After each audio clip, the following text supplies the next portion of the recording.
రైతు సోదరులకు నమస్కారం అండి. ఈరోజు నేను సూర్యాపేట జిల్లా మేళ్ళచెరువు మండలం తమ్మారం విలేజ్లో ఉన్నాను.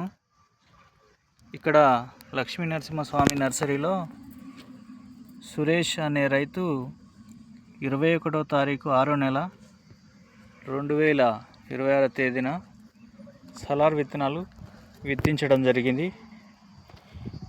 ఇది 100% జర్మినేషన్ వచ్చింది. మీరు ఇప్పుడు లైవ్లో చూడొచ్చు. ఇది ఈరోజుకి 11 రోజులు. మొక్క చాలా బాగుంది, దృఢంగా ఉంది, మంచి నీట్గా ఉంది. ఒకసారి ఈ వీడియోని రైతు సోదరులు క్షుణ్ణంగా పరిశీలించి సలార్ ట్రేడర్స్, క్రిస్టా ట్రేడర్స్, జ్వాలా నరసింహ ఎంటర్ప్రైజెస్లో ఈ విత్తనం ఖమ్మంలో దొరుకుతుంది.